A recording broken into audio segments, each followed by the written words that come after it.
Selamat datang kembali di channel Radio Tempur. Sesuai janji, awalnya Radio Tempur akan membuatkan 3 video fight week UFC 263, yakni Israel vs Vettori, Figueiredo vs Moreno, dan terakhir Diaz vs Edwards. Tapi ternyata waktunya nggak keburu. Meskipun video fight weeknya nggak dibuat, video fight recapnya bakalan tetap ada. Dan dalam video fight recap ini, gue ingin lebih berfokus pada sesuatu yang menurut gue menarik untuk dibahas, yaitu Nate Diaz yang merubah nasib fighter.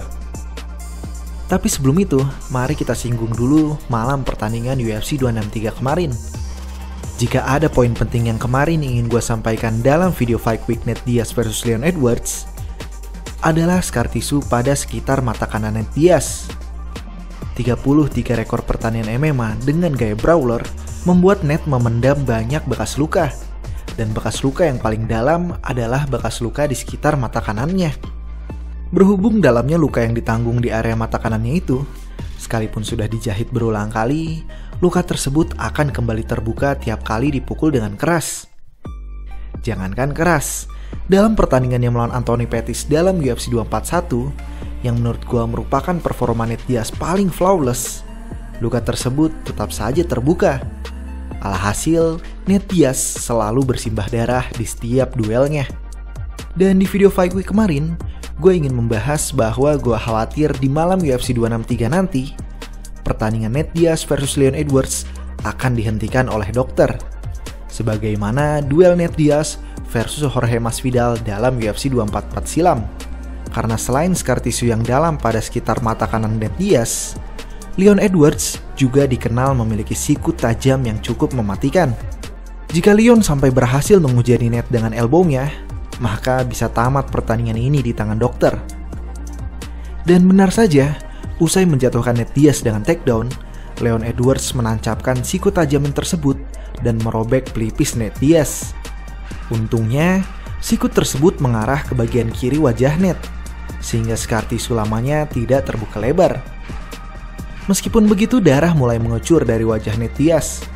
Bertanding dengan wajah berlumuran darah bukanlah hal yang baru bagi Nate Diaz. Dan luka di pelipis kirinya ini hanya akan menjadi koleksi baru luka tanda pertempurannya. Salah satu momen yang keren dalam pertandingan itu, bagi gue adalah ketika Leon Edwards berhasil melakukan leg trip di ronde keempat. Saking cantik dan bersihnya, Nate Diaz pun langsung berdiri dan memberi respect akan gerakan tersebut. Secara data, signifikan strikes yang didaratkan Leon dan Nate hanya selisih 1 pukulan. Namun Leon diunggulkan dari 4 takedown yang berhasil ia tembakkan. Meskipun hanya memiliki selisih 1 pukulan, Leon Edwards unggul 3 ronde atas Nate. Karena Nate baru mengeluarkan pukulan-pukulannya itu di ronde terakhir.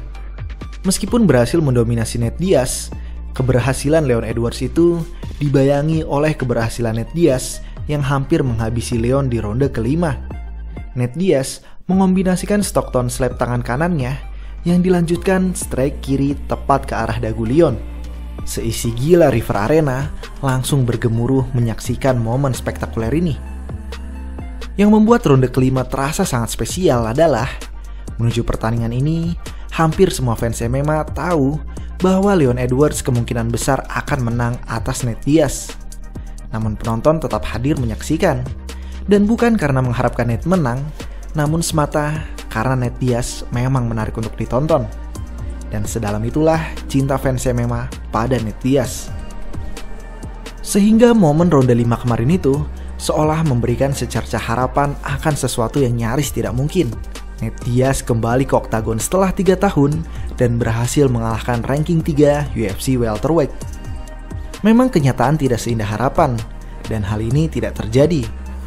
Namun ronde kelima ini seolah memberikan pernyataan bahwa andaikan pertandingan ini lebih dari 5 ronde, atau pertandingan ini terjadi di jalanan, maka Nate Diaz lah yang keluar sebagai pemenang.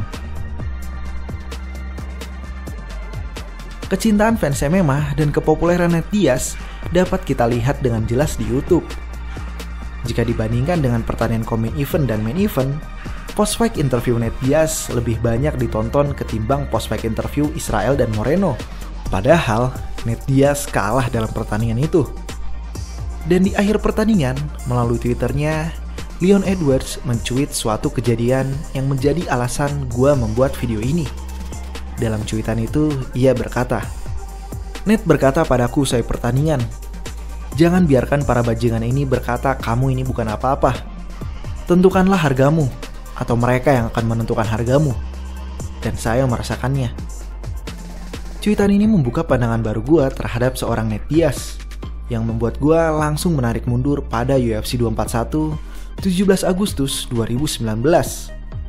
Usai kemenangan spektakuler itu, dalam post-fight interview, Ned Diaz melontarkan kalimat ikonik yang melahirkan UFC 244.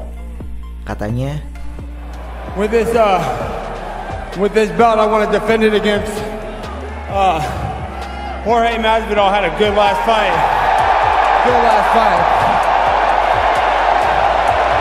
All respect to the man, but there ain't no gangsters in this game anymore. There ain't nobody who does it right but me and him. So I know my man's a gangster, but he ain't no West Coast gangster. You know what I'm saying? Satu hal dari seorang Ned Diaz adalah dia tidak pernah ingin batu loncatan. Ia selalu menginginkan lawan tersulit yang UFC bisa sediakan. Dia menantang Jorge Masvidal yang baru saja menang spektakuler atas Ben Askren dan menduduki ranking 3 di masa itu. Kemudian kemarin menantang Leon Edwards yang juga berada di ranking 3 saat ini. Tapi ternyata Ned Diaz lebih dari sekedar gangster yang ingin lawan tersulit. Ned Diaz adalah gangster yang mengerti bagaimana perpolitikan UFC ini bekerja dan membantu fighter-fighter yang dipandang sebelah mata.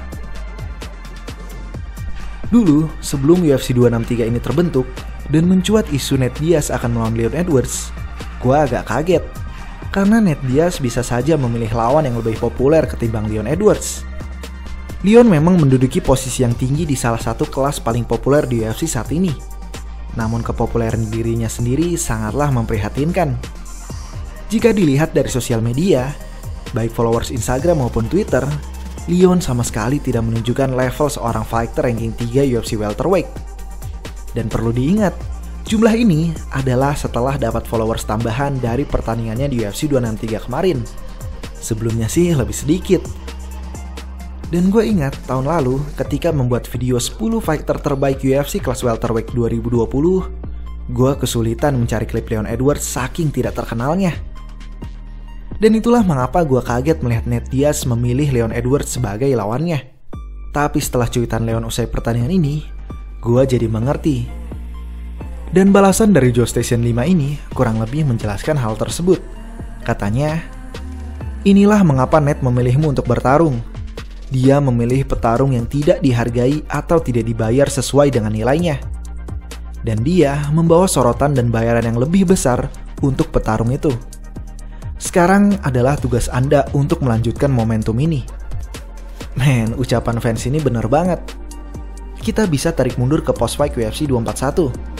Jorge Masvidal adalah fighter yang telah bertanding nyaris 50 partai pertandingan MMA. Namun dirinya tidak juga disorot oleh UFC. Akhirnya, ia melakukan resurrection. 2 kemenangan berturut-turutnya atas Darren Till dan Ben Askren tentu menaikkan pasarnya. Namun resurrection itu tidak sempurna tanpa campur tangannya Ned Diaz. Karena Ned, Jorge Masvidal bisa rebranding dengan sempurna, menjadi populer dan mendapatkan sabuk BMF. Dan itulah yang Ned coba lakukan kembali pada Leon Edwards. Bahkan dalam press conference sebelum pertandingan, fans MMA sebenarnya dibuat kaget dengan pernyataan Ned Diaz ketika ditanya mengapa Ned memilih Leon sebagai lawannya. Dan secara mengejutkan, Ned berkata bahwa apa yang dilakukan Leon saat ini sama dengan apa yang sang legenda George St. Pierre lakukan dulu. Leon bahkan kaget ketika melihat Ned Diaz membandingkan dirinya dengan GSP. Ia kaget melihat Ned Diaz memberikan respect padanya sedalam itu. Dan kembali pada cuitan terakhir Ned, menegaskan bahwa Ned Diaz respect pada Leon Edwards dan berharap fans MMA dan UFC bisa melihat potensi dari seorang Leon Edwards. Gue semakin kagum dengan sosok Ned Diaz. Dia bukan semata gangster jalanan di panggung UFC. Namun lebih daripada itu, Ned Diaz adalah gangster yang paham politik pemasaran dunia MMA.